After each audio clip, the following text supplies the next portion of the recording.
Prime, 0-5, and 3 of his losses were against Protoss. The worst record that exists currently in Pro League. Actually, Departure is 0-6. Oh, did he not win a single game? Yeah. Okay. So let's not be too mean on Terry here. He's not doing as bad. Kind of had the same start that SOS had. I mean, that's true, actually. Honestly, you need to give him some credit. SOS was also 0-5 when he started. Who knows? With this guy, he conquers his nerve issues with a big win over Super, and he becomes this like crazy guy. He could be the next life. Yeah. Next Zest. Well, I mean, his results aside, his gameplay has looked shaky more than his results. Like, Departure lost a lot of games, but he looked solid in a lot of the games he lost. He was ahead in a lot of the games he lost, whereas Terra is just not impressed. Super, on the other hand, is impressed a lot. Definitely and possibly the best player that MVP has to offer. Was one of our gold Protoss players and was in the top rankings for a really long time, especially in the early rounds of Pro League. The winner of this match on King Sejong Station, which, Moonlight, you've talked about it before, might be a Zerg map. Maybe Terra could take his first win here. Whoever does it will put their team into a 1-0 lead.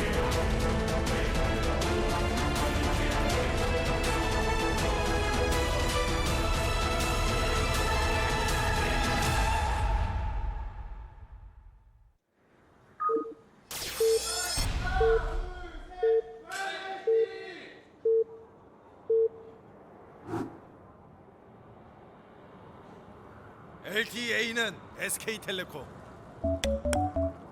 Down here in the bottom right, in the purple for Prime, it is Terror. Go we got that Prime. Yeah, Prime. Primal banner up there. Up here, the top left for MVP, it's Super, formerly known as Vampire. For you old ESF fans who took a hiatus and came back. I know there's a few out there. I remember Vampire. Yeah. Yeah, he was very good. I actually remember playing him in ladder too. Yeah, he was really good. Yeah. He was like back during the MVP. Do you remember the player MVP Tree? I remember Tree for you. Yeah, he became an MVP player. Now, he never really did anything in his career, never qualified for Code, as far as I can remember. But I use his name always because, like, I remember seeing his ID on the back of a shirt, an MVP shirt, when I was at the Code qualifiers. And at that time, MVP literally had like 26 players on their roster, and they were all like sleeping on the floor, and they were like expanding their house and getting a bigger house. So there was like a ton of players, and the image of Tree always stuck in my mind because I was like, who is this guy? I've seen him on the ladder, but like he hasn't done anything, but he's like on this team. There was a time when MVP had so many players, and Vampire was one of the best ones back then.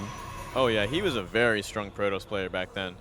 Now let's see how Terra responds to this cannoning. Yeah, well, I mean, Terra has done the right thing. He's played it safe. He's not going to get cheesed out like this. I'm so happy he's doing this. Drone Scout sees the Forge, goes 15 pool, going to play it very safe, play a very standard opening against a Forge Fast Expand. Terror's a guy who's had some problems with cheese in the past. He's lost games against Dream where he saw 2 barracks proxy and he just didn't do anything. So he's definitely had to have been practicing to stop this kind of build for a while now. And he sends out that early drone to scout this, and that's so good for him. Yep. Now Perfect start. Yeah, let's see how he decides to respond here.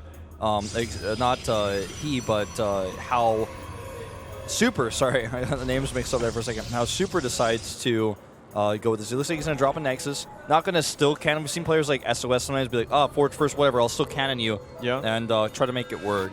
Well, one thing the Zergs are usually pretty comfortable with is if they see this Nexus go down, they know for sure that there's not much, if anything, invested into cannoning a base. And the only thing you really got to look out for after this is like your third base getting like secretly cannoned over time, which is something that so rare. Well, we see 6 Zerglings out for Terra, so he wants to shut this probe down, and he might want to try and like a run by the looks of things. But I think the cannon might be up just in time. Yeah, I think the cannon will, in fact, be done, but it gives him a little bit of extra pressure he can do. And he can always linger and scout. All right, looks like he's going to go for the rocks behind the natural. Ah, that's smart. So he's going to apply a bit of pressure, maybe force out an extra cannon or something, which can work. There might even be a mothership core out by the time these Zerglings get even close to killing the rocks. But I like this because this also helps open up a pathway for later for perhaps roaches or hydras. You know, you spend that extra money on the Ling, so you might as well get something out of it. The big thing for me is that when I see this, it indicates that Terror has a plan. It's like he's going into this with saying like he wants to think to the future, to the later game. He's not just kind of playing. He's definitely a strong player with this. Like, he has a goal in mind. That's the biggest thing I see out of this. Yeah, well, definitely preparation has been made for this matchup, and I mean, playing it very safe so far. So I really like how Terror is going for the most part. Going for a very standard 3-base sort of style. Waiting for his gases, probably maybe 6 minute 30 gases, and yeah, going into the macro game. I like it a lot.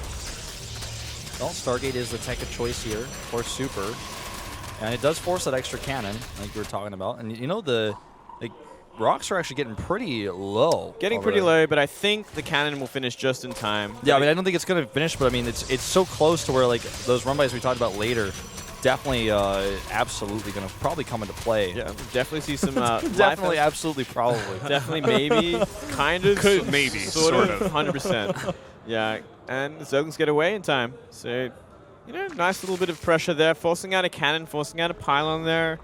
And we're going to go straight into Phoenix from here.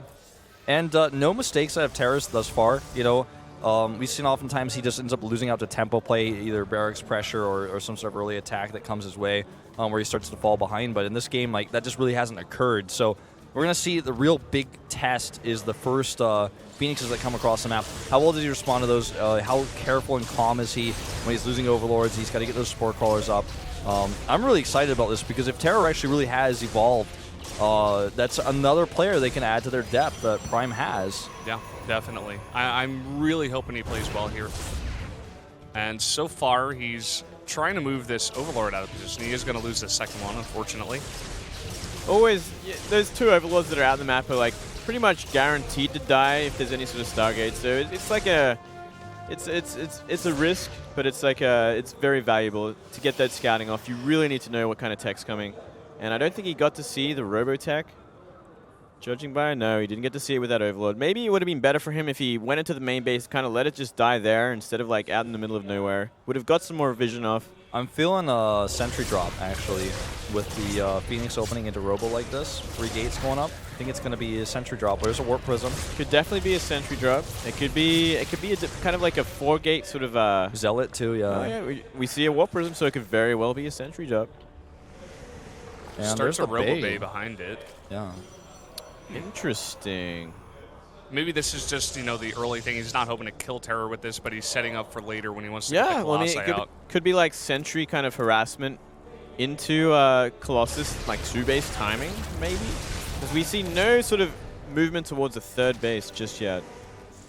Well, nothing in the sentry just now, but he can always warp it in later. Could be also delayed warp in with Zealots, so we could maybe like build up to like 8 or 10 Zealots and walk in with the support of the Phoenix. Yeah, it looks like 4 Zealots being warped in at that Prism right now. He's going to drop them in. And looks like it's going to be in the main base. Yeah, he's just going to Zealot harass in the main here, not going for sentries. He's cleaned up all the Overlords with these Phoenixes. And this could actually end the game as it is. Like, he could, if he gets enough Zealots out to like just right-click that lair down, like that is just so much damage. It's like... And you know what? Terror does not have any idea this is coming. He's getting a ton of tech and no units. Yeah. He has the Hydra Den, he has the Infestor 4 more Pit. Overlords he's making right now. It's a lot of money spent. And a lot of Larva as well. Here we go. First 4 Zealots, next 4 coming in here. That's 8 in total. And he's actually just going to go over here and try to catch this Queen, it looks like. And he's already killing so many drones. 12 Lings and 6 Hydras on the way. But they're going to take a long time to come out. And he's losing so many drones. Good position on this Queen here, though, on the other hand.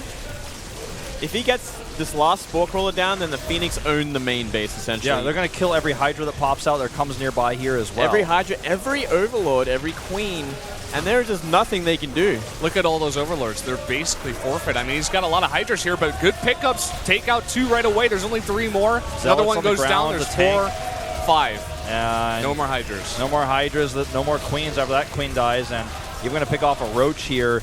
And the Terror plummets to 63 supply now. And this is... This is not good. This is the end, good. Most likely. Yeah, there's really almost no way of coming back from this. There's simply not enough army. These Phoenix control the air with no really anti-air, and they can pick up any sort of big unit, like a Roach, like a Hydra, and just kill it. Like Guaranteed. a boss. Like a boss. Yeah.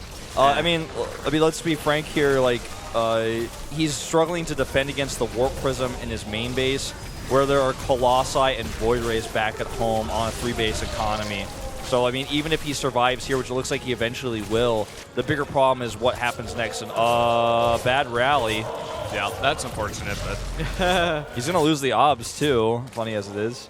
And there's a sentry going through to the natural, too. But, I mean, I feel like Terra really should have like made that Roach Warren a lot earlier, because that was a really greedy play. That was really late Roach Warren. Incredibly greedy. It came out at almost 10 minutes. That is just simply too late for a Roach Warren, especially when you see a Protoss still on 2 base.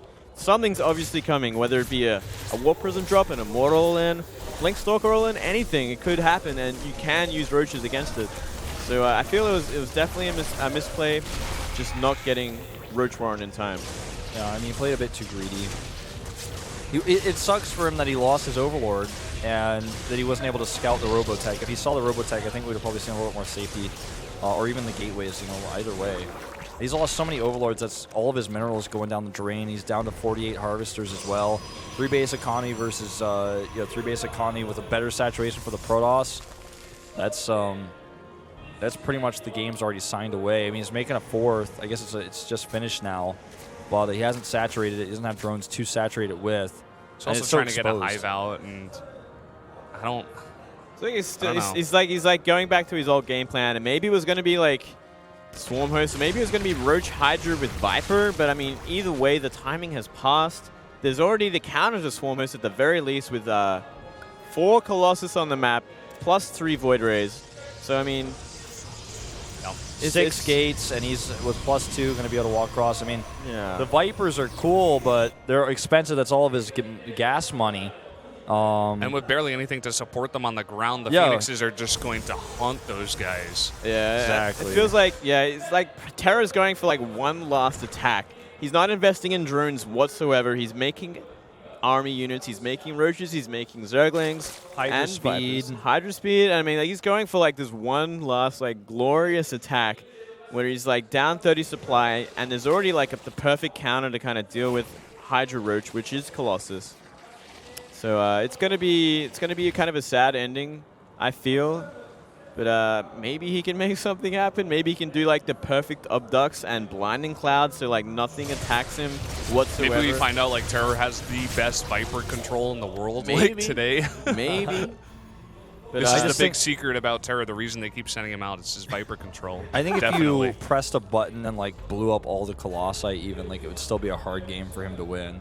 Not in the fight, obviously. That would definitely probably just win him the game, but like it's just he has so many Void Rays out, the Phoenixes as well. Like you said, Brendan, with a lackluster support on the ground, he may just be able to wipe those Vipers out with Phoenixes. Okay, here we go. First Abducts on the Void Rays actually is what he goes for, but the Colossi, I think, are the big issue here. huge mistake. GG. Like even abducting the Void Rays was a bit of a weird move there. If anything, you want to get rid of the Colossus or at least Blinding Cloud them. I think he just saw the army and might have just been like, oh, he just expands like, before he GGs. Yeah, that's true. what it looked like. He was just way too far behind. It really came down to, like we said before, the super greedy play. No Roach Warren, saw no third base. He's just like, well, I'm going to drone up to 65 drones with no units, and then all of a sudden there's 5-6 Phoenixes in your base with 8 Zealots, and you have a queen. Yeah. Would have liked to see State. I'm going to say it. Would have liked to see State instead. Yeah? Is he even in Korea at the moment? Actually, you know what? He may be traveling. That's a good point, because I know he was traveling recently, so he may not be back. Yeah.